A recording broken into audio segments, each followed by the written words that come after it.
Download aplikasi Tarbiyah Sunnah di handphone Anda. Tersedia di Google Play dan App Store. Bismillahirrahmanirrahim. Assalamualaikum warahmatullahi wabarakatuh. Alhamdulillahilladzi arsala rasulahu bilhuda wa dinil haqq liyudhhirahu 'alad dini kullihi wa kafaa billahi shahida. Wa asyhadu an la ilaha illallah wahdahu la syarika lah wa asyhadu anna Muhammadan 'abduhu wa rasuluh sallallahu alaihi wa ala alihi wa ashabihi wa sallama tasliman mazida wa ba'd. Hadirin jamaah Masjid Agung Al-Ukhwah Bandung yang Allah muliakan, para pendengar radio Tarbiyah Sunnah Bandung dan beberapa radio lain, pemirsa beberapa stasiun TV dan para netizen. Kita kembali berjumpa untuk melanjutkan bahasan kitab Syarah Al-Aqidah Al-Wasithiyah.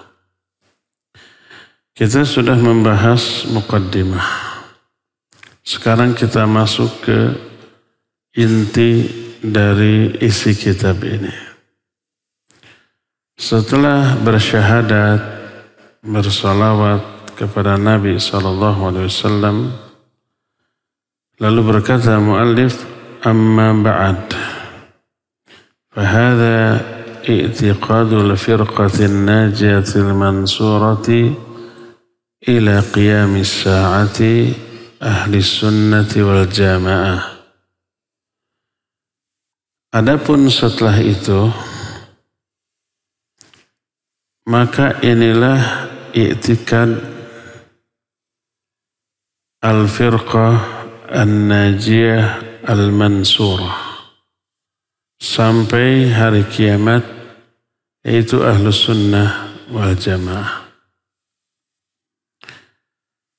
Inilah i'tiqad. Kita bahas satu-satu. Makna i'tiqad berasal dari kata aqada, artinya mengikat dengan kuat. Masuk kepada wazan ifta'ala, i'taqada. Makna i'taqada atau makna al-aqad adalah ar-ribat wa syidda. Artinya ikatan yang sangat kuat. Ini dari aspek tasrif lughawi. Lughawi itu bahasa, tasrif itu ilmu pecahan kata. Adapun menurut istilah, i'tikad adalah hukmu dhihnil jazim. Artinya hukmu dhihnil jazim artinya pemahaman yang sudah pasti, yang sudah diyakini di dalam hati. Kalau orang Arab menyatakan i'taqadtu kadza, aku beriktikad dengan i'tikad ini, artinya jazimtu bihi fi qalbi, aku memastikan, meyakini hal ini dalam hatiku. Jadi i'tikad bahasa kitanya keyakinan. Makna keyakinan adalah memastikan hal itu di dalam hatinya. Kalau i'tikad yang diyakininya itu sesuai dengan realita, maka itulah i'tikad yang benar, akidah yang benar. Tapi kalau bertolak belakang dengan realita, maka itu adalah i'tikad yang rusak. Contoh, i'tikad kita, keyakinan kita bahwa Allah itu asa, satu. Ini benar karena realitanya begitu. Adapun kalau i'tikad agama lain, bahwa sesembahan itu ada tiga, ada bapaknya, ada anaknya, baik dalam keyakinan agama Nasrani ataupun Yahudi, maka itu tidak sesuai dengan realita, maka itu i'tikad yang batil karena tidak sesuai dengan keadaan yang sebenarnya. Itulah contoh penerapan i'tikad. Makna i'tikadlah keyakinan yang pasti di dalam hati. Ada i'tikad yang benar kalau yang diyakini itu sesuai dengan kenyataan. Ada yang batil atau rusak kalau tidak sesuai dengan kenyataan. Inilah makna i'tiqad. Hadza i'tiqadu al-firqatin najiyah. Al-firqah. Al-firqah dengan dibaca kasrah dalam huruf fa, firqah, artinya ta'ifah, kelompok atau golongan. Allah berfirman dalam At-Taubah ayat 122, falaula nafara min kulli firqatin minhum ta'ifatun. Kenapa tidak mereka pilih dari setiap kelompok itu satu golongan yang mendalami agama? Di sini firqah. Jadi firqah dengan dibaca fi di dalam lafaz fa-nya firqah, mananya kelompok atau golongan. Masih netral, bisa salah, bisa benar. Adapun kalau dibaca dhammah furqah, maka ini dari iftiraq, maknanya perpecahan. Furqah, perpecahan. Firqah, kelompok atau golongan. Adapun an-najiyah, fahadha i'tiqadu al-firqatin najiyah. An-najiyah berasal dari kata naja. Makna naja adalah selamat. Isim fa'ilnya, isim fa'il itu kata benda yang bermakna subjek. Pelaku dari an-naja, pelaku dari naja. Kalau naja selamat, kalau an-naji yang selamat.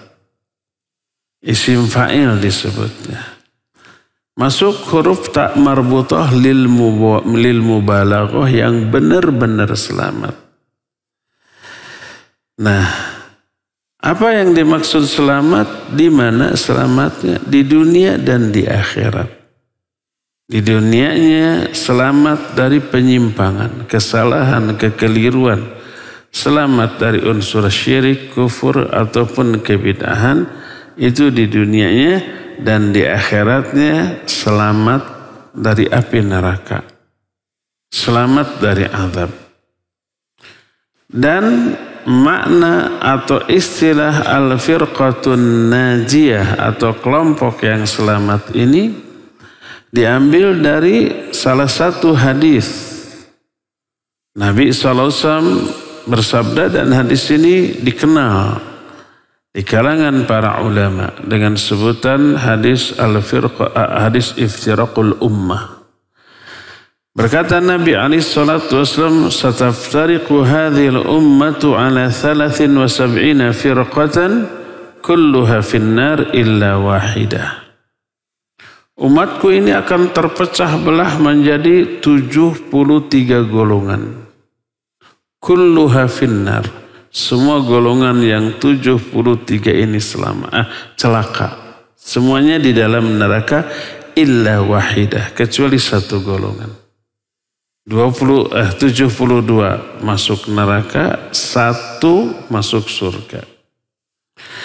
Para sahabat bertanya, man hiya ya Rasulullah, siapa satu golongan yang selamat ini? Satu golongan yang masuk surga ini berarti selamat. Disebut al-firqatun najiyah. Dijawab oleh Nabi SAW, man kana ala mithli ma ana alaihi wa ashabi.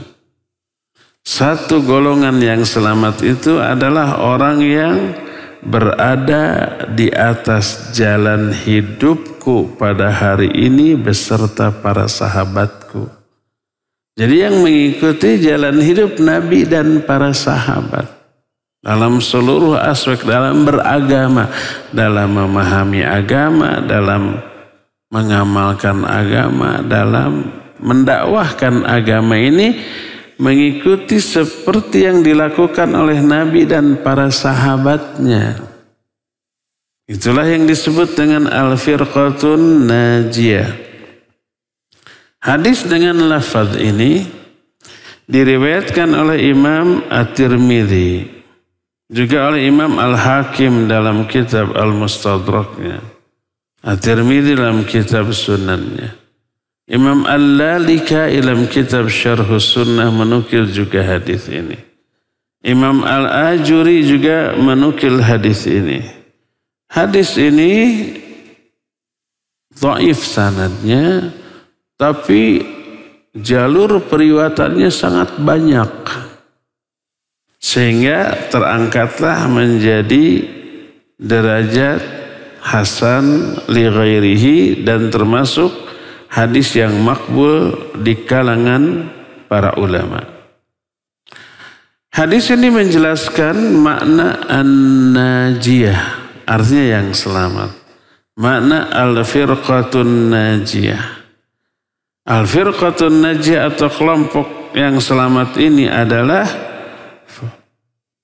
man kana ala mithli ma ana alaihi al-yawma wa ashabi, orang yang berada di atas jalan hidupku dan para sahabatku di hari ini. Nah, otomatis di zaman Nabi dan para sahabat tidak ada penyimpangan. Ada penyimpangan langsung ditegur oleh Nabi SAW. Demikian juga di kalangan para sahabat, ada amalan baru langsung ditegur. Kan hadis riwayat Abdullah bin Mas'ud radhiyallahu an, ketika ada orang yang ngumpul bareng-bareng, lalu ngumpulin batu beberapa kerikil, dipimpin oleh seorang, ayo kamu tasbih sebanyak batu ini, subhanallah, subhanallah, subhanallah. Setelah itu alhamdulillah. Terus mereka tabi'in. Nabi sudah wafat. Ada sahabat yang melihat, di antaranya Abu Musa al-Ash'ari radhiyallahu anhu. Dia aneh, ini nggak pernah dilakukan oleh Nabi dan para sahabatnya, tapi ada yang berani melakukan itu. Zikirnya disyariatkan, zikirnya, tapi caranya, nah ini. Lalu dia datang ke Abdullah bin Mas'ud. Kata Abdullah bin Mas'ud, kenapa tidak kamu tegur?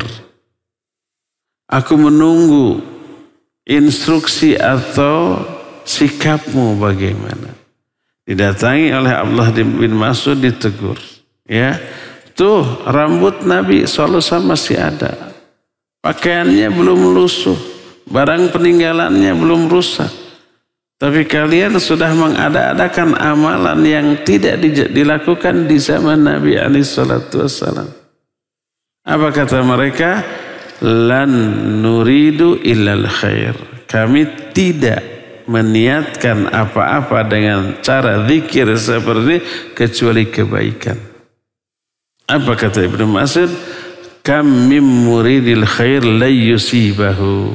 Betapa banyaknya orang yang menginginkan kebaikan tapi dia tidak mendapatkannya karena salah caranya. Kalau cara salah maka keliru. Kalau ingin kebaikan, raih dengan cara yang disyariatkan. Jadi oleh para sahabat tidak dibiarkan, dilarang. Zikirnya disyariatkan, bebas. Tapi cara yang tertentu yang di zaman Nabi tidak ada, tidak disyariatkan, itu yang ditegur. Ya. Berdasarkan hal itulah maka perkataan Nabi alaihissalatu wassalam kulluha finnar, Semua yang 73 itu masuk neraka. Illa wahidah, kecuali satu. Yang satu ini adalah yang selamat dari api neraka. Di akhiratnya. Kenapa di akhiratnya selamat dari api neraka? Karena di dunianya mereka selamat dari penyimpangan. Akidahnya tidak ditambah-tambah melebihi apa yang diajarkan oleh Nabi dan para sahabat. Amal-amalan tentang agamanya tidak ditambah-tambah melebihi apa yang diamalkan oleh Nabi dan para sahabatnya. Nah, itulah yang disebut dengan Ahlus Sunnah. Itulah yang disebut dengan Al-Firqatun Najiyah. Apakah ke-72 golongan yang masuk neraka itu kafir? Tidak, tidak kafir. Maka disebut sataftariqu hadhil ummah. Dalam riwayatnya sataftariqu ummati. Umatku, masih di aku umatku, umat Islam. Kalau umat Islam berarti tidak murtad, tidak kafir. Tetap muslim, tapi muslim yang terancam dengan neraka. Bukan pasti, tapi terancam dengan neraka, ya. Nah, jadi mereka karena muslim ke nerakanya tidak akan abadi, tidak akan selama-lamanya. Berapa lama? Tergantung kadar penyimpangan mereka. Semakin besar banyak penyimpangan, semakin lama dan dahsyat azabnya. Semakin sedikit penyimpangan, semakin ringan dan sebentar azabnya. Begitulah penjelasan para ulama tentang masalah ini. Inilah yang dimaksud al-firqatun najiyah. Berkata mu'alif, fahadha i'tiqadu al-firqatin najiyah. Inilah i'tikad dari al-firqah an-najiyah. Al-firqah an-najiyah maknanya kelompok yang selamat, satu kelompok di antara 73 kelompok yang ada, ya. Jadi yang 72 kelompok tidak kafir, tidak murtad, tidak keluar dari Islam, tidak, masih muslim. Maka disebut dengan sebutan umatku. Lalu kata mu'alif al-mansurah. Ini adalah i'tikad al-firqah an-najiyah al-mansurah. Al-firqah an-najiyah ini disebut dengan sebutan al-mansurah.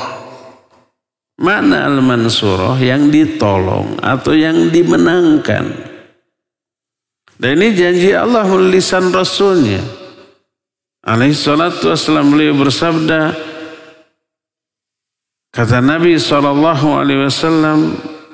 maziltum mansurina ala a'daikum madumtum mutamassikina bisunnati. Kalian akan selalu ditorong atas musuh-musuh kalian. Maziltum mansurina ala a'daikum. Tapi madumtum mutamassikina bisunnati, selama kalian berpegang teguh kepada sunnahku. Selama berpegang teguh kepada i'tikad Nabi dan para sahabat, pasti ditolong. Pasti dimenangkan. Tapi kalau tidak berpegang teguh kepada sunnah Nabi dan mengada-adakan tambah-tambahan, dirubah sunnah Nabi, dicampur dengan adat istiadat, maka tidak ada jaminan untuk ditolong. Nah, makna al-mansurah pertama ditolong, yang kedua dimenangkan. Mayan suruhullah fala ghaliba lahu. Siapa yang ditolong oleh Allah, tak ada seorang pun yang bisa mengalahkannya, pasti menang. Sebagaimana sebuah hadis ini banyak sekali jalannya sehingga sampai mencapai derajat mutawatir. Berkata Nabi alaihi salatu wasallam, la tazalu ta'ifatum min ummati alal haqqi zahirin. Akan selalu muncul satu kelompok di kalangan umatku, mereka itu alal haqqi zahirin, di atas kebenaran mereka zahir. Makna zahir menang. Sebagaimana firman Allah Azza wa Jalla dalam Al-Quran, dalam surah As-Saff ayat yang terakhir, فَأَيَّدْنَا الَّذِينَ آمَنُوا عَلَىٰ عَدُوِّهِمْ فَأَصْبَحُوا ظَاهِرِينَ. Kami kuatkan orang-orang yang beriman. Kami tolong mereka dalam mengalahkan musuh-musuh mereka. فَأَصْبَحُوا ظَاهِرِينَ. Maka jadilah mereka zahir. Makna zahir, intisar. Intisar itu menang. Intisar itu tertolong sehingga meraih kemenangan. Siapa yang menolongnya? Yang menolongnya adalah Allah.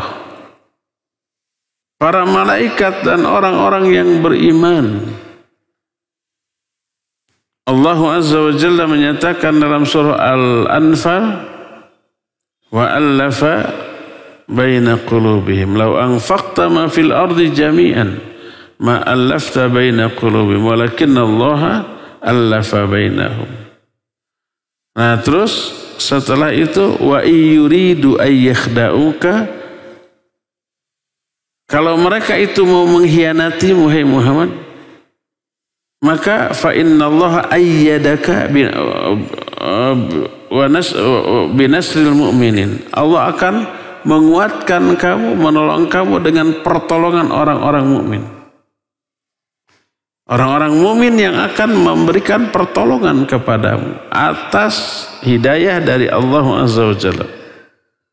Wa ayyadaka binasrihi wa bil mu'minin. Allah akan menolong kamu, menguatkan kamu dengan pertolongan dari Allah dan orang-orang yang beriman.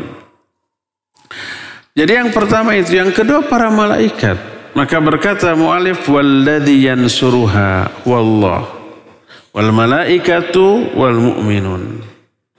Yang menolongnya adalah Allah, para malaikat dan semua orang-orang mukmin. Malaikat menolong, ya Allah yang mengutus. إِذْ تَسْتَغِيثُونَ رَبَّكُمْ فَاسْتَجَابَ لَكُمْ أَنِّي مُمِدُّكُمْ بِأَلْفٍ مِّنَ الْمَلَائِكَةِ مُرْدِفِينَ وَمَا جَعَلَهُ اللَّهُ إِلَّا بُشْرًا وَلِتَطْمَئِنَّ بِهِ قُلُوبُكُمْ وَمَا النَّصْرُ إِلَّا مِنْ عِندِ اللَّهِ. Ingat ketika kamu meminta pertolongan kepada Allah ketika mau perang Badar. Dan Allah mengirimkan pertolongan dengan menurunkan 1000 malaikat yang turun secara berbondong-bondong. Idh yuhi rabbuka ilal malaikati anni ma'akum fathabbitul ladzina amanu. Ingat ketika Allah mewahyukan kepada para malaikat, aku bersama kalian, fathabbitul ladzina amanu, maka kuatkan, tolong tuh oleh kalian orang-orang yang beriman. Jadi malaikat ikut menolong. Maka mereka al-mansurah ila qiyamis sa'ah. Mereka adalah kelompok al-mansurah. Mansurah itu selalu ditolong sampai hari kiamat, ditolong oleh Allah, oleh para malaikat, oleh hamba-hambanya yang mukmin, hatta qad yunsarul insan minal jin. Kadang-kadang ditolong oleh kalangan bangsa jin. Jin-jin muslim ada, ikut berperang. Perang Badar, perang Uhud, jin juga ikutan. Ada jin kafir, ada jin mukmin ikut berperang di antara sama mereka. Nah, jadi ada selalu muncul tuh at-taifatul mansurah di setiap zaman. Wala tazalu taifatu min ummati 'alal haqqi zahirin. Selalu muncul di kalangan umatku satu kelompok yang mereka itu eksis, selalu zahir di atas kebenaran, selalu ada. Di zaman kita ada dan kita harus termasuk salah satu di antara at-taifatul mansurah ini. ila qiyamis sa'ah, ini akan muncul sampai hari kiamat. Jadi kelompok kecil di setiap zaman selalu ada sampai kiamat.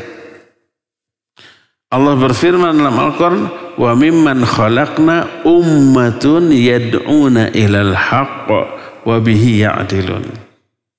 Di antara manusia yang kami ciptakan selalu ada muncul satu umat, satu kelompok.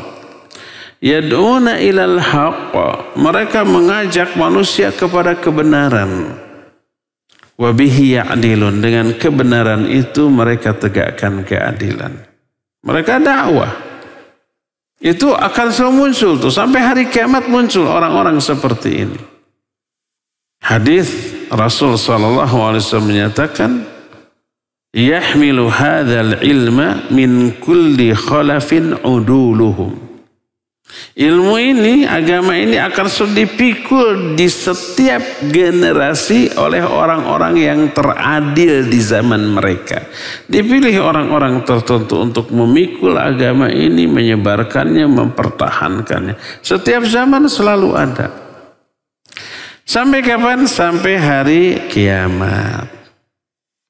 Muncul pertanyaan, bukankah pada hari kiamat terjadi nggak ada lagi orang yang beriman? Kiamat tidak terjadi kecuali di generasi terburuk. La taqumus sa'ah hatta la yuqala fil ardi Allah Allah. Tidak akan terjadi hari kiamat kecuali di muka bumi ini tidak ada satu pun lagi orang yang menyebut nama Allah. La taqumus sa'ah illa fi syirarin nas. Tidak akan terjadi hari kiamat kecuali di generasi terburuk. Generasi terburuk itu enggak ada satupun yang muslim. Semuanya sudah musyrik, semuanya sudah bejat. Orang berzina di jalan aja, asal ketemu cocok di sana kayak binatang. Sampai oleh Nabi SAW dikatakan manusia terbaik di zaman itu ketika ada laki perempuan bertemu kemudian cocok lalu melakukan perzinahan, ayo kita lakukan di balik pohon ini, agak ngumpet dikit.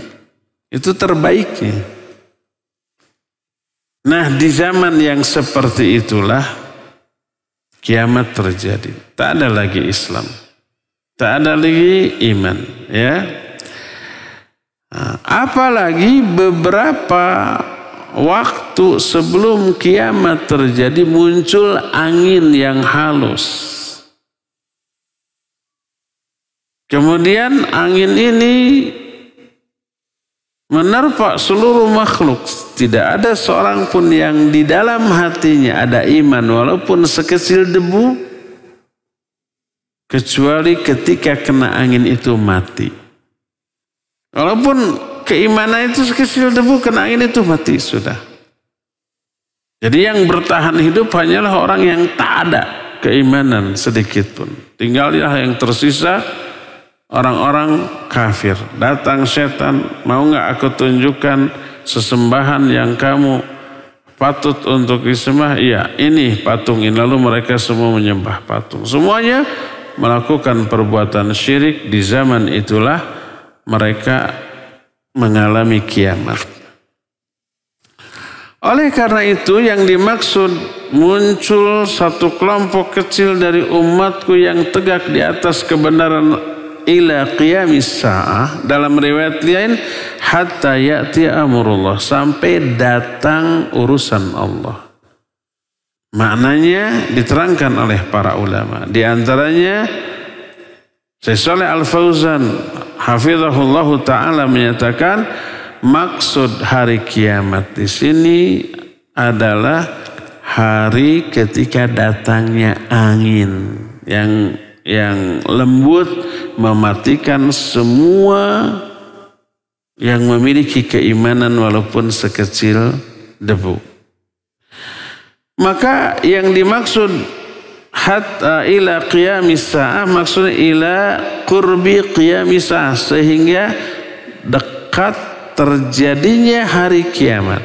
Dalam riwayat lain, hatta ya'ti amrullah, sampai Allah mendatangkan urusannya atau keputusannya. Makna urusan, makna keputusan adalah munculnya angin. Yang halus tadi, yang lembut tadi. Orang yang punya keimanan sekecil apapun, matilah orang tersebut.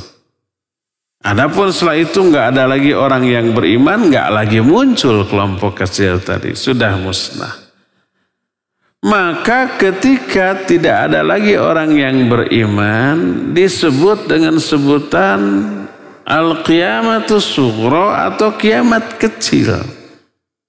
Kiamat adalah musibah. Musibah bisa mengenai dunia, bisa mengenai agama. Musibah yang mengenai dunia agak enteng. Tapi musibah yang mengenai agama kita jauh lebih berat.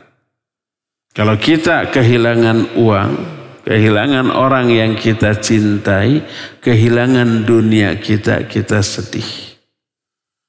Tapi lebih parah kalau yang kehilangan dari diri kita itu agama kita.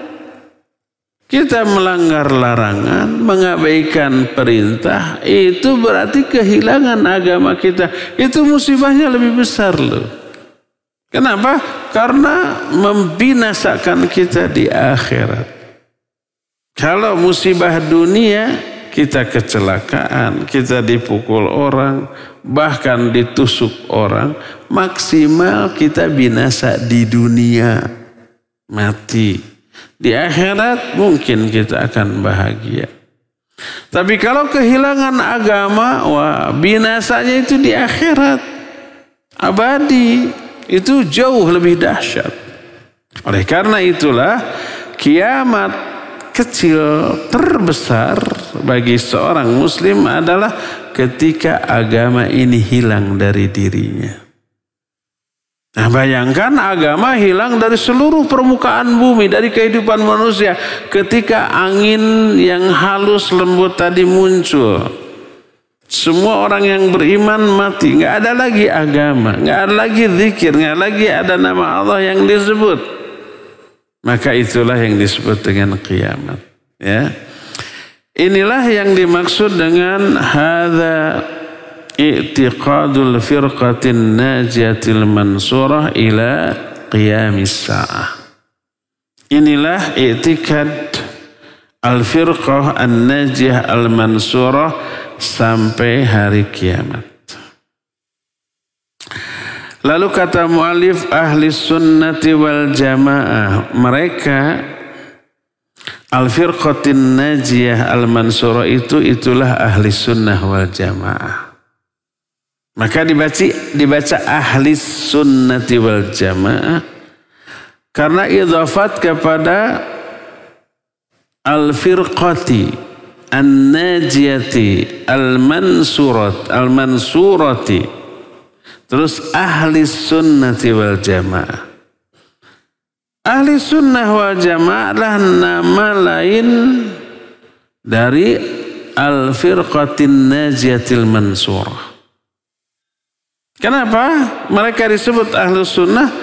Li'annahum mutamassikuna biha, karena mereka berpegang teguh kepada sunnah.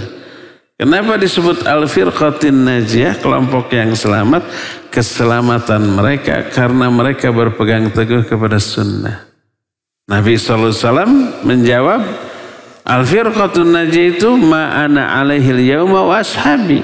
Orang yang mengikuti jalan hidupku pada hari ini beserta para sahabatku. Jalan hidup Nabi dan para sahabat.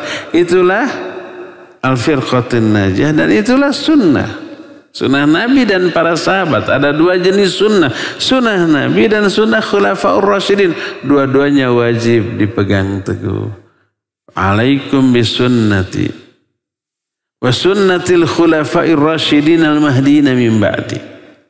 Hadis sahih riwayat Imam Abu Dawud dari Irbad bin Sariyah, "May ya'ish minkum ba'di fasayara ikhtilafan katsira." Siapa orang yang hidup panjang sepeninggalku, dia akan melihat ikhtilaf yang banyak. Fa'alaikum bisunnati wa sunnatil khulafa'ir rasyidin. Wajib kalian di tengah ikhtilaf yang banyak itu berpegang teguh kepada sunnahku dan sunnah para khalifah yang rasyidin. Khalifah yang rasyidin itu perwakilan para sahabat di zaman Nabi SAW. Ikuti sunnah Nabi dan sunnah para sahabat. Apakah sunnah Nabi dengan sunnah para sahabat beda? Kalau beda, sunnah sahabat beda dengan sunnah Nabi, beda artinya. Tidak beda, sunnah sahabat itu ya sunnah Nabi. Tidak ada perbedaan. Loh, kalau sunnah sahabat sama maknanya dengan sunnah Nabi, kenapa harus disebut dua-duanya? Udah cukup aja pegang teguh sunnah Nabi gitu aja, nggak harus sunnah sahabat kan gitunya. Nah, dijawab oleh para ulama. Di antara Syekh Al-Albani rahimahullah, beliau menyatakan disebutnya sunnah sahabat setelah sunnah Nabi mengisyaratkan sunnah sahabat sebagai alat yang benar untuk bisa memahami sunnah Nabi. Kalau betul-betul ingin tahu sunnah Nabi, ikuti aja penjelasan sahabat, bakal sampai itu kepada sunnah Nabi yang sebenarnya. Tapi kalau kita nih ada hadis, langsung kita pahami dengan pemahaman kita. Nggak ditengok itu penjelasan sahabat. Nggak dilirik itu penerangan para sahabat. Ternyata pemahaman kita tentang hadis ini beda dengan penjelasan sahabat. Berarti salah pemahaman kita tentang hadis Nabi tadi. Maka melalui jalur yang ditetapkan, ikuti penjelasan sahabat, maka bakal bisa sampai kepada sunnah Nabi SAW. Itulah yang dilakukan oleh para ulama ketika mereka menerangkan ayat. Imam Ibnu Katsir dalam kitab tafsirnya, qala Ibnu Abbas fi tafsiri hadhil ayat. Berkata Ibnu Abbas ketika menafsirkan ayat ini begini. Tuh mengikuti penjelasan para sahabat. Qala Ibnu Mas'ud fi syarhi hadzal hadits. Berkata Ibnu Mas'ud ketika mensyarah hadis ini begini. Tuh itu mereka melakukan itu, ya. Maka sunnah sahabat pasti mengikuti sunnah Nabi SAW. Ini yang pertama. Kedua, kalau toh ada perbedaan antara sunnah sahabat dengan sunnah Nabi, itu didasarkan pada ijtihad para sahabat yang memenuhi syarat untuk ijtihad, dan kondisi di zaman sahabat berbeda dengan kondisi di zaman Nabi SAW. Maka ada beberapa ijma ketetapan sahabat yang tidak ada di zaman Nabi. Contohnya kodifikasi Al-Quran, pembukuan Al-Quran.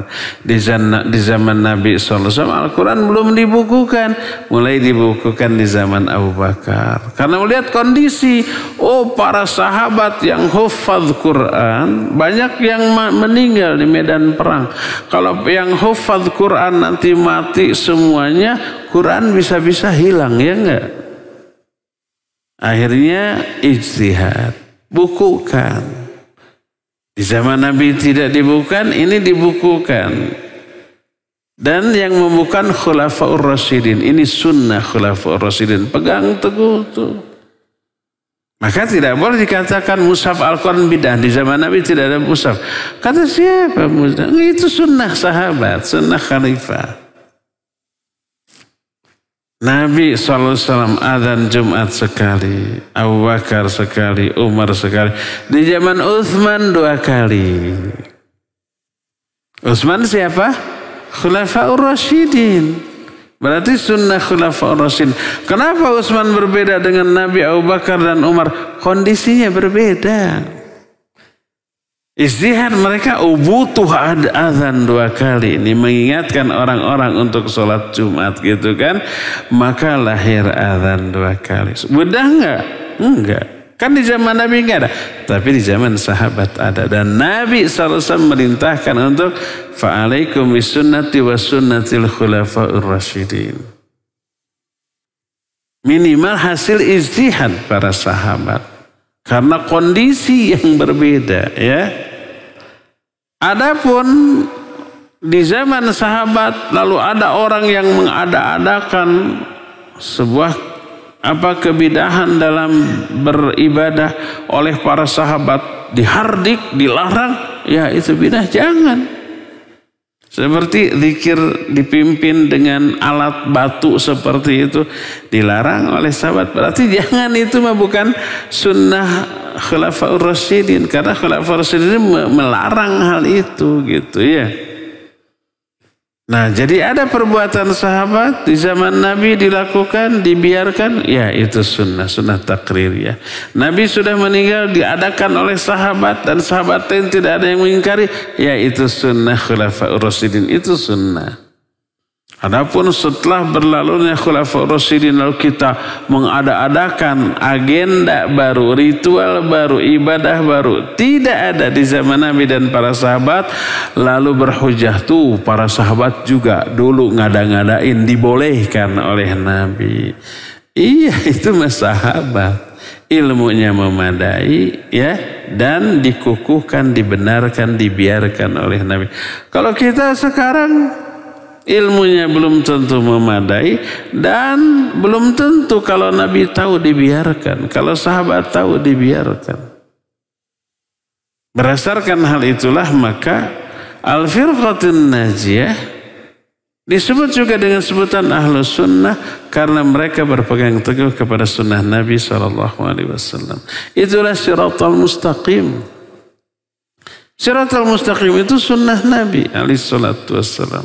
Berdasarkan nas ayat Al-Quran, Allah menyatakan Yasin wal Qur'anil hakim innaka laminal mursalin ala siratim mustaqim. Yasin wal Qur'anil hakim, demi Al-Quran yang hakim.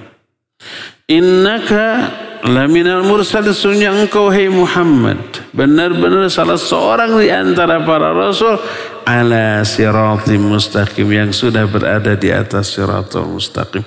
Jadi siratul mustaqim itu adalah sunnah Nabi, gaya hidup Nabi, konsep hidup yang dipegang dan diamalkan oleh Nabi, itulah siratul mustaqim dan itulah sunnah Nabi alaihi salatu wassalam ya. Jadi al-firqatin najiyah al-mansurah disebut ahli sunnah. Disebut al-firqatin najiyah karena dia satu kelompok yang selamat dibanding 72 golongan lain. Disebut al-firqah karena memang kelompok. Disebut al-mansurah karena memang mereka akan ditolong dan dimenangkan oleh Allah. Disebut ahli sunnah karena memang mereka berpegang teguh kepada sunnah. Maka disebut oleh mu'alif adhafahum ila sunnah li'annahum mutamassikuna biha. Mereka dinisbatkan kepada sunnah. Al-firqatin najiyah dikait-kaitkan dengan sunnah, disebut ahli sunnah karena memang mereka berpegang teguh kepada sunnah Nabi alaihi salatu wassalam. Wal jamaah, mereka juga disebut al-jamaah li'annahum mujtami'una alaihi, karena mereka berkumpul di atas sunnah tersebut.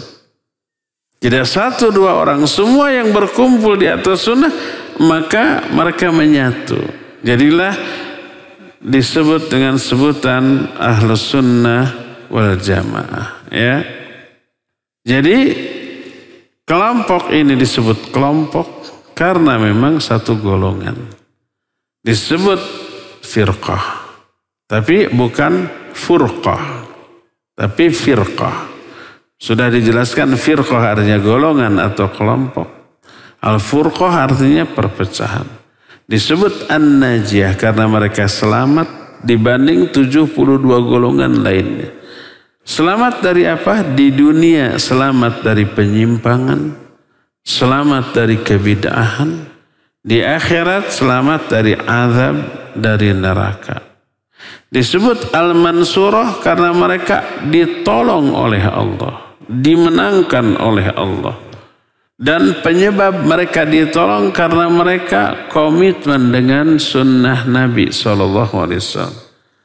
Dan Nabi menjamin maziltum mansurina ala a'daikum madumtum mutamassikina bisunnati. Kalian pasti selalu akan ditolong dalam menghadapi musuh-musuh kalian selama kalian berpegang teguh kepada sunnahku. Maka disebut al-mansurah. Disebut ahli sunnah karena berpegang teguh kepada sunnah. Disebut wal jamaah karena mereka berkumpul bareng-bareng sesama ahli sunnah, berkumpul di atas sunnah. Inilah penjelasan bahwa mereka disebut dengan 4 sebutan tadi. Sebut al-firqah an-najiyah, disebut al-mansurah, disebut ahlus sunnah, disebut juga al-jamaah. Ya, 4 sebutan bagi kelompok atau golongan yang selamat ini. Dan selamat maksudnya selamat di 2 tempat. Selamat di dunia dari penyimpangan, kesalahan, kekeliruan dan kebid'ahan, dan juga selamat di akhirat dari murka, azab dan neraka Allah Subhanahu wa ta'ala. Bagaimana i'tikad ahlus sunnah wal jamaah atau al-firqatun najiyah ini? Nah, kita mulai masuk ya.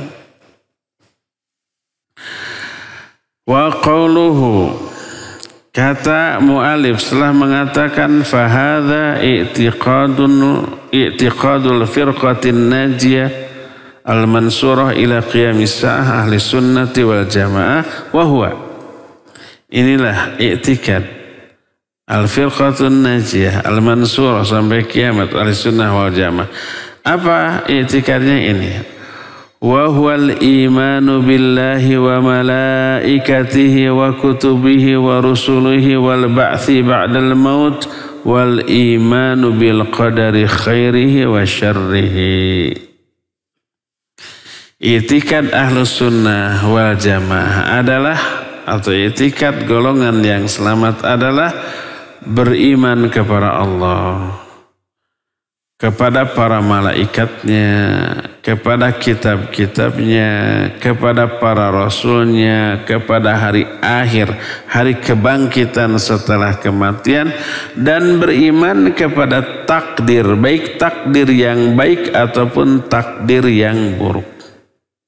Ini pertama nih, poin pertama, aqidah, i'tiqad, keyakinan ahlus sunnah wal jamaah meyakini 6 dari rukun iman. Iman kepada Allah, iman kepada para malaikat, iman kepada kitab, kepada rasul, kepada hari akhir, dan kepada takdir baik yang baiknya ataupun yang buruknya. Keyakinan ini diambil dari penjelasan satu hadis yang dikenal dengan sebutan hadis Jibril. Disebut hadis Jibril karena Jibril datang ke halaqah, kumpulan Nabi dan para sahabat yang sedang berkumpul. Jibril datang, dilihat oleh semua orang. Para sahabat melihat. Tapi tidak dalam bentuk asli. Dalam bentuk orang. Putih sekali bajunya. Rambutnya hitam sekali. Tidak terlihat bekas-bekas safar pada dirinya. Tapi tak ada seorang pun di antara mereka yang mengenalnya. Kalau bekas safar kan kelihatan lelah, lapar, haus, capek, dekil, kucal gitu kan. Ini mah fresh, seger. kayak orang sana. Tapi disebut orang sana, gak ada yang mengenal. Disebut orang jauh, gak ada bekas safar. Disebut orang dekat sana, gak ada yang mengenal. Kalau orang sana pasti ia mengenal. Ternyata eta teh horeng si mana horeng malaikat Jibril yang sedang menyamar. Tidak dalam bentuk asli. Aslinya Jibril tidak begitu. Tak ada yang pernah melihat Jibril dalam bentuk asli kecuali Nabi SAW. 2 kali itu. Salah satunya di Sidratul Muntaha. Walaqad ra'ahu nazlatan ukhra inda Sidratil Muntaha. Sungguh Nabi telah melihat Jibril dalam bentuk yang asli ketika ada di Sidratul Muntaha, ya. Dan sayapnya berapa? 600 sayap.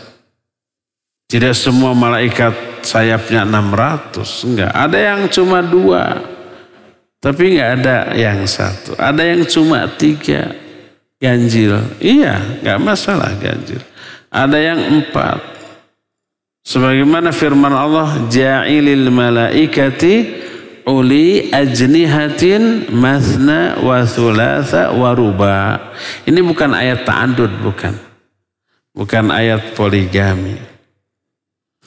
Ja'ilil malaikah, Allah lah yang telah menjadikan para malaikat, ya, rusulan sebagai para rasul, uli ajnihatin yang memiliki sayap-sayap, masna wa thulatha wa ruba, ada yang 2-2, ada yang 3-3, ada yang 4-4. Malaikat sayapnya berbeda-beda jumlahnya.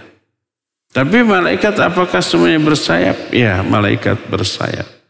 Gimana sayapnya kayak burung? Wallahu a'lam. Tidak ada yang menjelaskan ayat atau hadis. Wallahu a'lam bagaimana bentuk sayapnya. Sayap makhluk yang terbang kan beda-beda juga ya.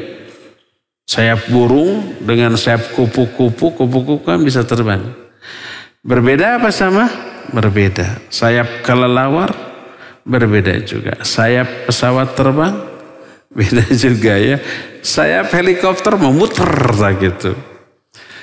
Maka tidak boleh diimajinasikan seperti sayap burung.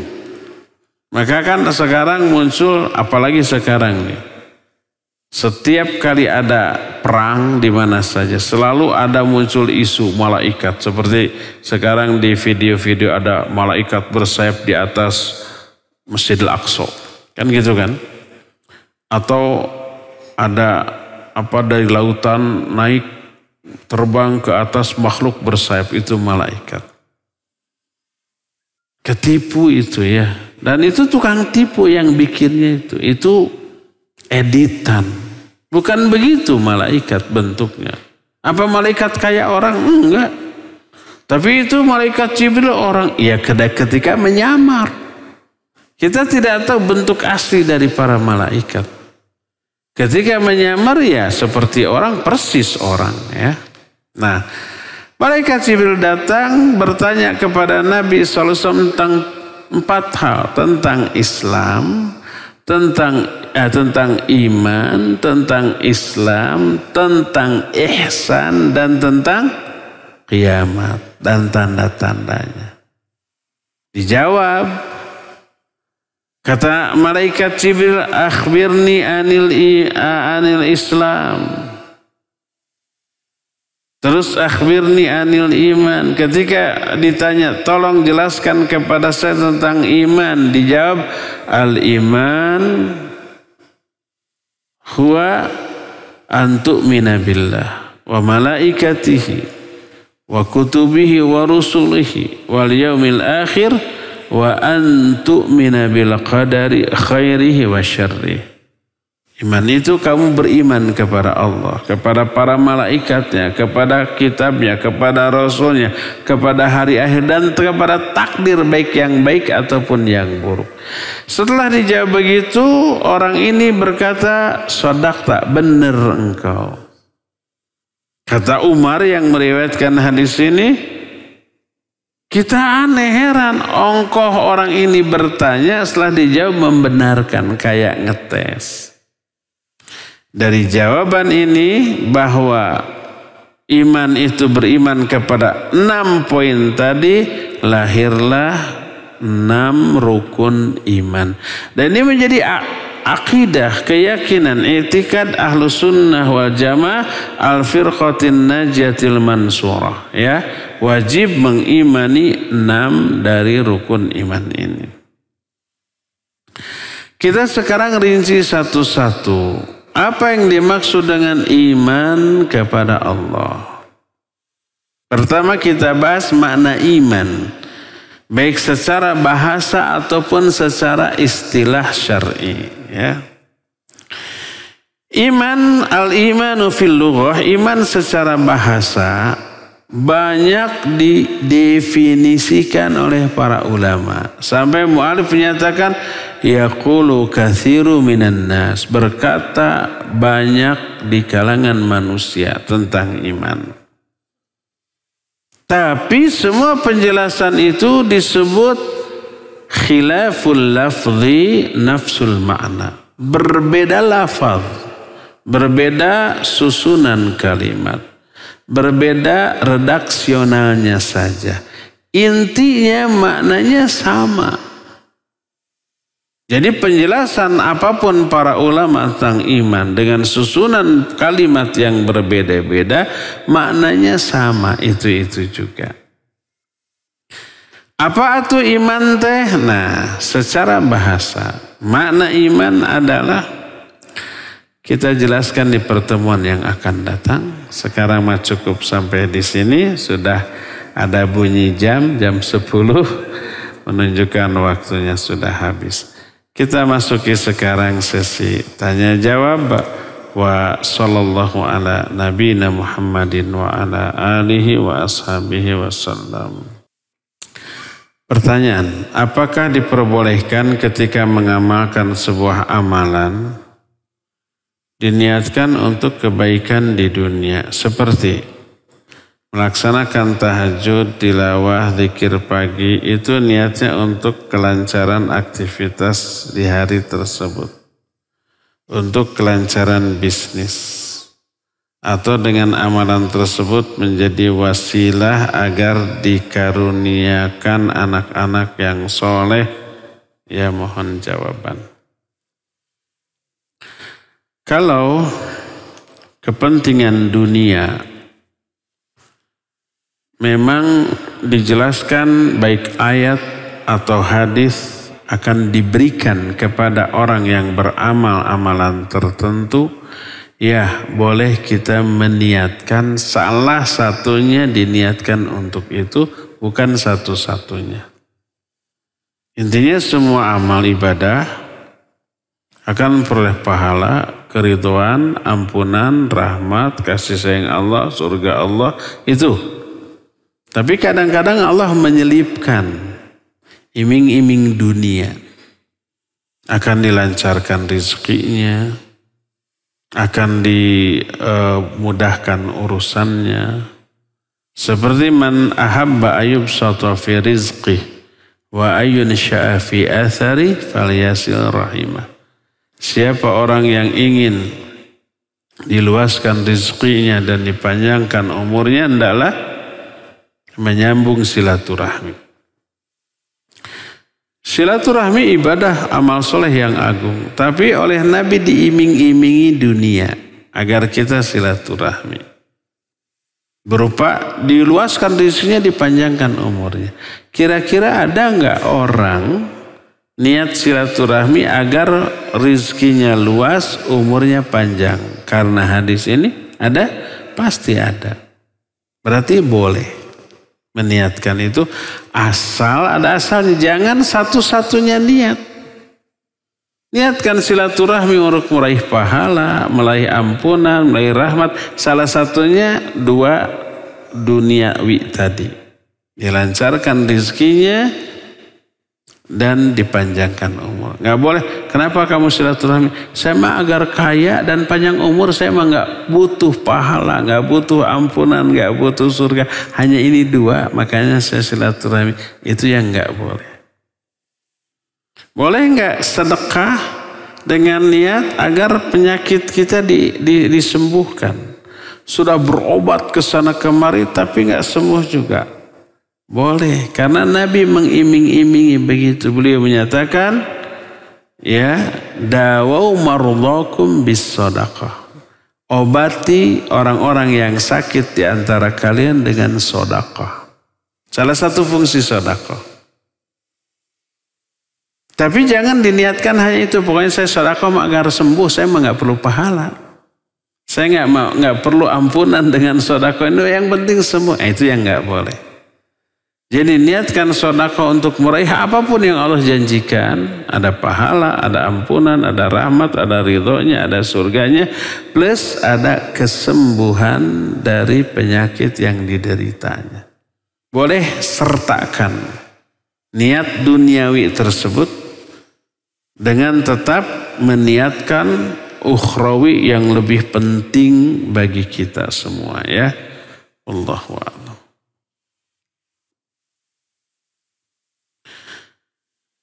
Afan, ana baru mengenal sunnah. Mau bertanya, bagaimana hukumnya menerima ajakan atau undangan makan-makan untuk teman yang ulang tahun? Dan bagaimana hukumnya patungan untuk memberikan hadiah? Pertama, perayaan ulang tahunnya itu sendiri tasyabbuh dengan orang kafir. Man tasyabbaha biqaumin fahuwa minhum. Siapa yang menyerupai kebiasaan suatu kaum, maka dia termasuk kaum tersebut. Apakah murtad? Enggak, kalau murtad enggak. Keluar dari Islam enggak, tetap muslim dia. Tapi muslim yang mengikuti kebiasaan agama lain, dosa. Ini yang pertama. Maka tidak boleh baik merayakannya, mendatanginya, atau mendukungnya dalam bentuk menyebarkannya. Dalam bentuk ayo patungan untuk beli lilinnya, kayak gitu ya. Terlebih ada terlebihnya nih. Ada unsur syirik ketika meniup lilinnya. Dia kan ada penjelasan dari agama lain. Kenapa kuenya itu bulat selalu dan warnanya putih, dan kenapa lilin, dan kenapa ketika meminta harapan itu setelah ditiupnya lilin. Itu ada keyakinan batil di balik semuanya itu dari agama lain, ya. Asapnya itu sampai kemana gitu. Itu yang tidak terkorek, tapi include, terkandung di dalamnya. Itu berbahaya, ya. Jangan sampai cuma begitu. Jangan bilang cuma terhadap keburukan. Ingat, keburukan itu kecil sedikit bisa merusak semua. Virus itu kecil loh, nggak kelihatan. Kuman, bakteri kecil nggak kelihatan. Tapi lihat efeknya kepada manusia, bisa mati orang. Racun ular ketika ngigit nggak segelas dua gelas, cukup setetes dua tetes orang mati gitu ya. Jangan anggap enteng keburukan, ya. Sampai kita pernah bahas dalam kitab Tauhid, ada orang ahli ibadah menegur temannya sedang bermaksiat, tapi tetap ngeyel di atas kemaksiatannya. Ahli ibadah ini menyatakan, wallahi la yaghfirullahu lak. Demi Allah, Allah tidak akan mengampuni dosa kamu. Hanya ngomong begitu. Apa yang terjadi? Orang ini masuk neraka karena ucapannya. Dianggap enteng. Kata Abu Hurairah radhiyallahu anhu yang meriwayatkan hadis ini, qad takallama kalimatan aw baqat dunyahu wa akhiratahu. Orang ini mengatakan satu kalimat yang menghancurkan dunia akhiratnya. Ibadahnya semua terhapus karena ucapan ini. Enteng. Kecil, dianggap remeh, tapi menghancurkan semuanya. Ini baru ucapan loh. Apalagi ritual semacam tiup lilin, perayaan ulang tahun, ada mengungkapkan harapan setelah meniup lilinnya. Itu yang diambil dari ritual dan keyakinan agama lain, ya. Gak boleh kita ikut terlibat. Siapa yang ikut terlibat, kita kebagian dosa sesuai dengan kadar partisipasi atau andil kita dalam keburukan tersebut. Bagaimana kalau kita tidak hadir tapi dikirim kuenya? Nih kue, boleh nggak? Boleh. Halal, halal. Kenapa? Karena hukum asal makanan halal. Sampai datang dalil yang mengharamkan. Selama makanannya halal ya. Seperti kue-kue yang tidak mengandung unsur-unsur yang haram. Bala-bala, sehingga gitunya. Ada gitu konsumsi ulang tahun bala-bala. Ada aja, tanpa bala-bala mah tidak seru. Kuenya ada pasti, tapi bala-balanya selalu ada. Nah, dikirim ke kita, hukum asalnya halal, maka tidak menjadi haram tanpa ada dalil yang mengharamkannya. Dan acara-acara yang haram tidak merubah status makanan yang halal menjadi haram karena acara yang haram, tidak. Makanya Nabi SAW dahulu itu suka mengambil makanan atau uang sesajen orang-orang musyrik. Orang musyrik memberikan sesajian kepada berhala mereka. Kadang berupa uang, kadang berupa makanan. Perbuatan mereka haram, syirik. Tapi makanannya oleh Nabi SAW diambil. Dibagikan kepada para sahabat. Dimakan oleh mereka. Uangnya diberikan dan dipakai untuk membayar sebagian hutang mereka. Jadi status dari makanannya, uang yang ada di sana tidak berubah menjadi haram hanya karena acaranya haram. Acaranya haram tapi tidak merubah status makanan yang ada di acara tersebut menjadi haram pula, tidak ya.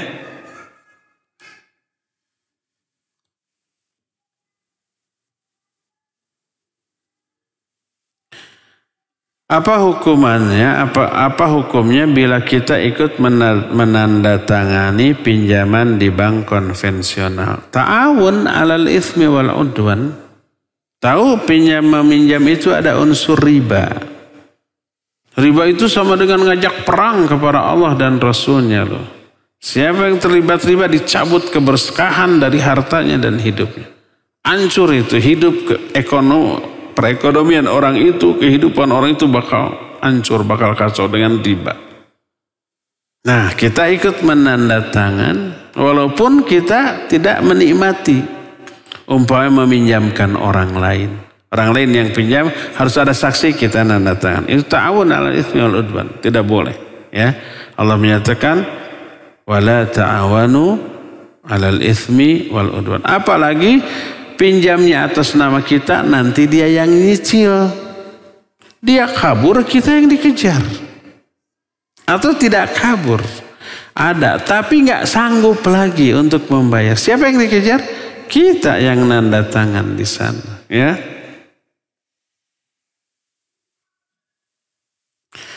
Sampai kapan hukum itu berakhir? Hukum apa? Sampai kiamat hukum ini berlaku. Hukum haramnya riba ini, keharaman riba ini berlaku. Apakah saya salah karena saya tidak ikut menandatangani dan akhirnya saya dimusuhi? Yang salah mereka dua tuh. Pertama pinjam ribanya, yang kedua memusuhi. Dua dosanya tuh. Karena yang dinyaminkan adalah sertifikat rumah atas nama ahli waris. Tidak, kita tidak dosa, bahkan berpahala ya. Mereka yang dosa. Apa dampaknya bagi saya apabila saya mendatanginya? Dosa tadi. Ikut tercabut barokah dari kehidupan kita ya. Saya mah ingin aman. Akhirnya ikut mendatangi, akhirnya dengan saudara-saudara sesama ahli waris menjadi akur. Aman dari orang, tidak aman dari Allah ya. Bukan cari aman, itu cari masalah dengan Allah. Cari aman dengan orang, cari masalah dengan Allah ya. Atau kalau cari aman dengan Allah tidak aman dengan orang, mending aman dengan Allah daripada aman dengan orang tapi celaka ya.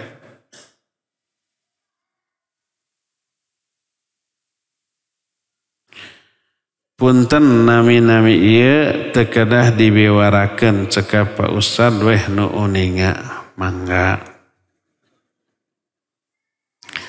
Abdi nyuhunkeun bantosan doa ti Pak Ustad kanggo Bapak Fulan Irfan. Lupa. Mugia sareng merangkal diberi hidayah. Ya, semoga Allah Azza wa Jalla memberikan hidayah kepada nama-nama yang ditulis di sini tapi tidak tersebut kecuali satu keceletot tadi. Semoga Allah berikan hidayah kepada mereka sehingga mereka menjadi soleh dunia akhirat ya. Amin.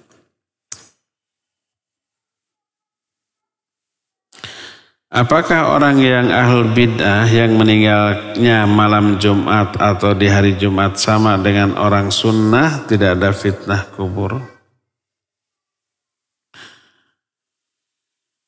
Husnul khatimah anugerah dari Allah. Allah yang mengatur bagaimana orang itu mati, kapan orang itu mati. Nah, kalau ada tanda-tanda husnul khatimah berdasarkan nas yang qat'i, umpamanya hari Jumat, malam Jumat, maka itu adalah tanda husnul khatimah.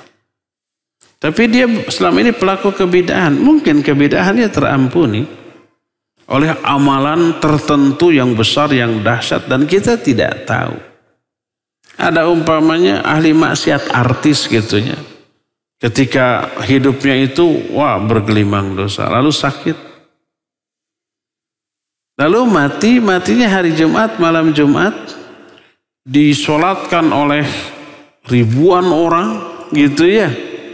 Kemudian dokter menyatakan ketika kematiannya itu keringat ini bercucuran dari kepalanya, dahinya. Itu tanda husnul khatimah. Ada 3. Matinya malam Jumat atau hari Jumat. Yang kedua ada keringat bercucuran di dahinya. Yang ketiga disolatkan oleh ribuan orang. Lalu kita menyatakan maknya seolah-olah nggak ridho kalau ada orang yang tadinya ahli maksiat matinya husnul khatimah. Seolah-olah kita nggak ridho dengan ketetapan Allah. Harus kita yakini banyak hal yang tidak kita ketahui. Kita tahunya selama hidup dia ahli maksiat. Mungkin ketika sakitnya dia tobat. Dia mohon ampunan, dia menumpahkan air matanya. Dia bertekad kalau saya sembuh saya akan benar-benar meninggalkan dosa maksiat. Qadarullah mati. Dan Allah menunjukkan tanda-tanda husnul khatimah pada dirinya. Ya, kita harus ikut berbahagia dengan kebahagiaan dia. Dan berharap semoga Allah pun mewafatkan kita dalam keadaan husnul khatimah. Ya. Kalau ada pelaku kebid'ahan, matinya ternyata ada tanda husnul khatimah pada dirinya. Ya, bahagialah. Mungkin dia tobat sebelum matinya dan kita tidak tahu tobatnya. Kedua, mungkin dia memiliki amalan-amalan penghapus dosa kebid'ahannya yang kita tidak tahu. Karena itulah maka Allah tunjukkan tanda-tanda husnul khatimah pada dirinya. Ya. Kecuali kalau dia bukan muslim malam Jumat matinya. Nah, dipastikan ya teman neraka. Sebab apa? Mati dalam keadaan kafir, bukan dalam keadaan Islam. Tapi kalau dia dalam keadaan muslim, kemudian ada tanda husnul khatimah, maka berbahagialah. Kecuali kalau matinya hari Jumat, tapi dia gantung diri. Atau lagi ode, lagi nyekek botol, malam Jumat mati. Maka tanda husnul khatimahnya lebih jelas dalam dirinya ya.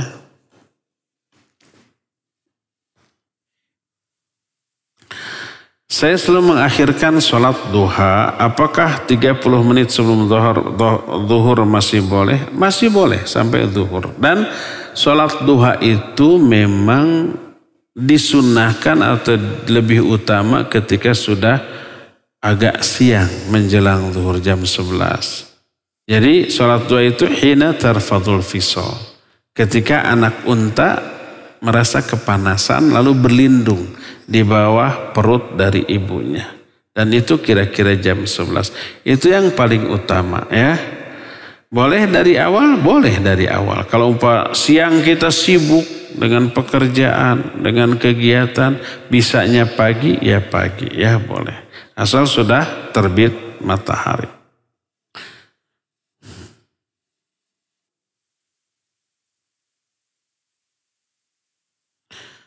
Kalau puasa sunnah sudah adzan subuh tapi belum niat, sah apa tidak? Sah.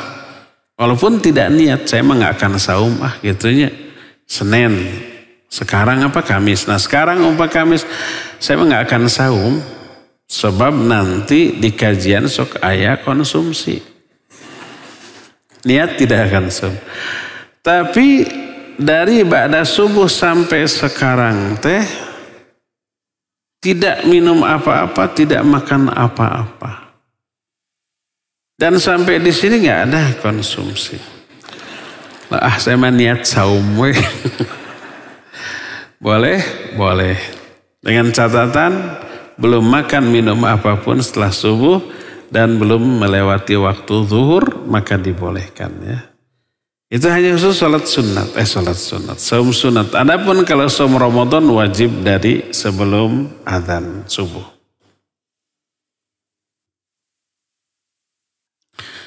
Apakah memiliki anak didik mengajar tahsin dapat menebus kedurhakaan anak pada orang tua? Menebus kedurhakaan anak. Jadi si guru ini punya anak. Anaknya durhaka gitu. Tapi dia punya banyak murid tahsin gitu ya. Apakah kedurhakaan anaknya tertebus oleh ini? Tidak. Ketika dia mengajar tahsin dia dapat pahala. Ketika dia membiarkan anak-anaknya tidak terdidik sampai durhaka, ya dia dosa. Perbuatan baik dapat pahala, perbuatan buruknya tetap dapat dosa. Mana yang lebih banyak? Ya tergantung kadarnya. Nanti ditimbang. Mana yang lebih banyak dosanya atau pahala ya.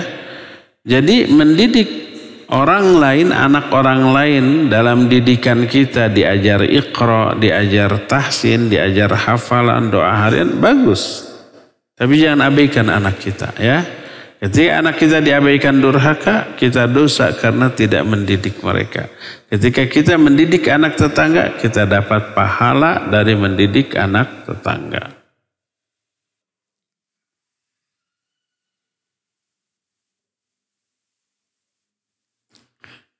Oh maksudnya ini, selain bertobat, anak selalu mendoakan ampunan orang tua yang telah wafat. Oh mungkin gini,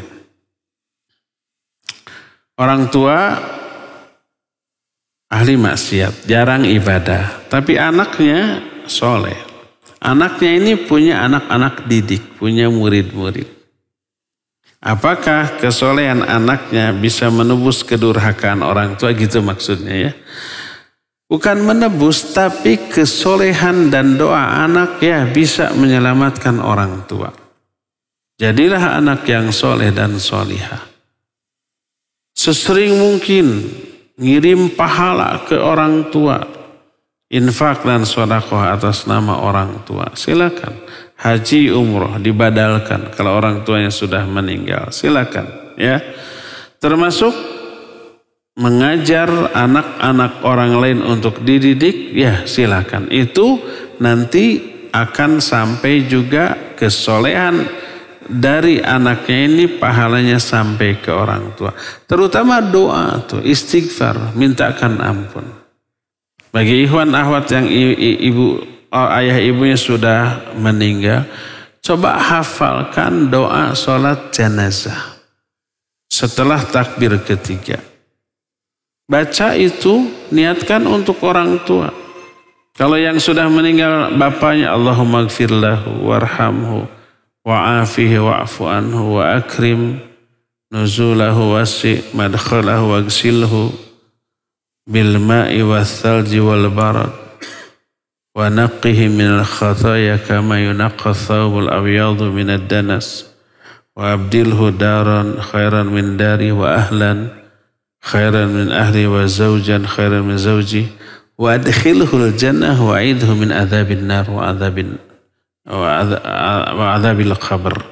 Nah itu kalau yang sudah meninggal ibunya pakai H, kalau dua-duanya pakai huma. Baca dalam sholat, dalam tahajud, dalam sujud, baca untuk orang tua. Ya, berapa kali? Sesering mungkin. 10 kali, 20 kali, 100 kali kalau bisa. Ya, kalau umpamanya kita hanya mendoakan 5 kali setelah sholat kita doakan orang tua, ya Allah ampuni orang tua saya yang sudah tidak ada. Hanya 5 kali seusai sholat itu taksir. Taksir itu kurang dibanding jasa orang tua kepada kita. Sesering mungkin doakan ya orang tua dalam sehari.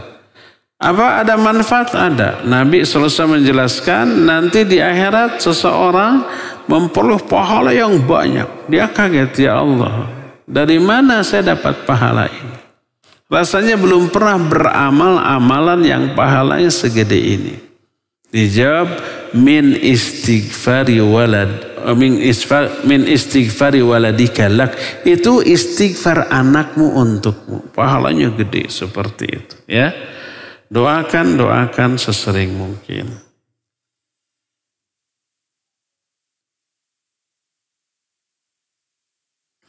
Ada yang mengatakan bahwa silaturahmi itu kepada kerabat nasab saja. Iya betul.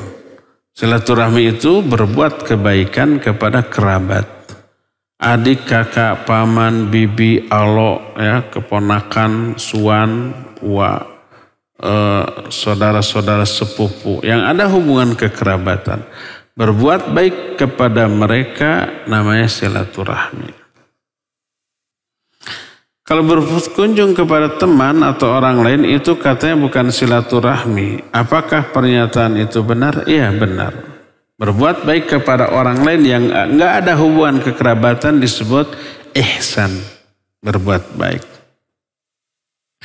Mohon dijelaskan arti silaturahmi secara bahasa dan secara definisi. Secara bahasa silah itu menyambung. Rahmi itu rahim. Boleh diartikan kasih sayang. Tapi karena rahim, kasih sayang itu berkaitan dengan adanya makna rahim dalam perut ibu, maka menyambung silaturahmi maknanya berbuat baik kepada orang yang ada hubungan darah, hubungan kekerabatan. Diungkapkan dalam lafaz rahmi tadi, ya silaturahim. Nah itu secara bahasa silaturahmi menyambung hubungan dengan kerabat, melakukan perbuatan baik. Apa definisinya silaturahmi? Silaturahmi adalah semua perbuatan baik yang dilakukan oleh seorang kepada orang-orang yang ada hubungan kekerabatan dengan dia. Ya.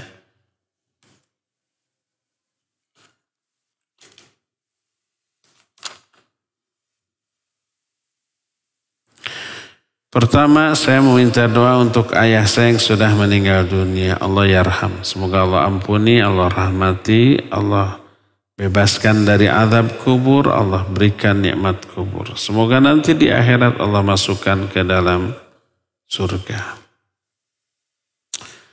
Setelah ayah saya meninggal, ada teman ayah saya yang ngaku punya piutang dengan nominal yang besar. Tapi tidak ada bukti dan saksi. Dan sebelumnya belum pernah menagih hutang yang sama, hutang yang sudah belasan tahun. Bagaimana saya harus menyikapinya? Banyak yang aku gitu. Tidak banyak, 1-2, cuma liur. Pernah terjadi di zaman Nabi SAW? Iya pernah. Ada seorang meninggal, lalu Nabi SAW diminta untuk menyolatkannya. Kata beliau, hal alaihi dain? Apa dia punya hutang? Dijawab iya. Lalu Nabi SAW suruh melunasi dulu hutang-hutangnya. Setelah itu orang tadi berkata, sudah semua ya Rasulullah. Kecuali illa dinaron. Kecuali 2 dinar yang diklaim oleh seorang perempuan. Tidak ada saksi, tidak ada bukti. Dia ngaku. Kata Nabi SAW, addi ilaiha fa innaha shadiqah. Tunaikan karena dia orangnya jujur. Jadi tidak ada saksi, tidak ada bukti. Karena ada kesaksian dari Nabi bahwa wanita ini jujur, maka disuruh ditunaikan, dibayar. Akhirnya dibayarkan. Ya. Dari sinilah para ulama menyatakan bahwa kalau ada orang yang mengklaim punya piutang terhadap kerabat kita yang sudah mati dan dia jujur, tunaikan saja. Walaupun tidak ada saksi dan tidak ada bukti.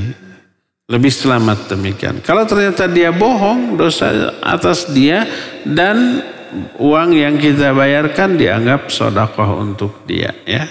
Tidak ada ruginya. Jadi kalau umpama kita ada uang, berapa sih?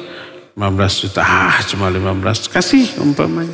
Kalau kita uangnya miliaran, nggak perlu diperpanjang. Kalau benar, alhamdulillah bebas mayit dari dosa hutang. Kalau salah itu jadi sedekah, ya. Kecuali kalau memang kita kesulitan. Jangankan 15 juta itu ya, untuk beli handphone yang 15 juta aja nggak mampu. Jangankan untuk itu, untuk makan sehari-hari aja susah, ya. Maka secara hukum boleh kita menolaknya karena tidak ada saksi, tidak ada bukti, ya. Kalau mau tuntut dia sumpah. Sumpah demi Allah bahwa itu punya hutang. Ya, kalau kita tidak bisa membuktikan dia bohong atau benar, tuntut sumpah, ya. Terakhir.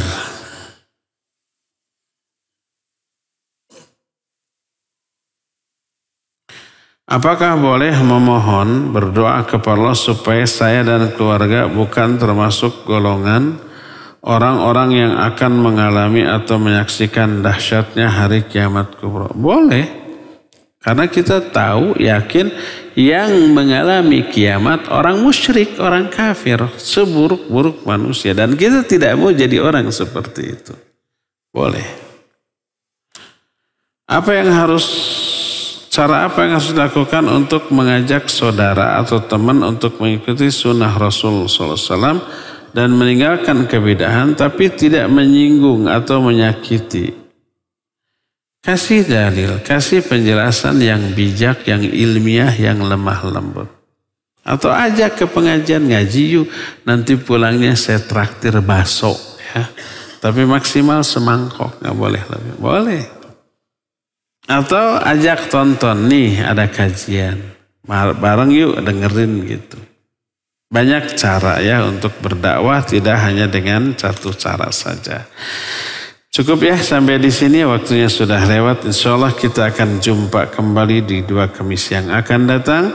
Subhanakallahumma bihamdik asyhadu an la ilaha illa anta astaghfiruka wa atubu ilaik. Walhamdulillahirabbil alamin.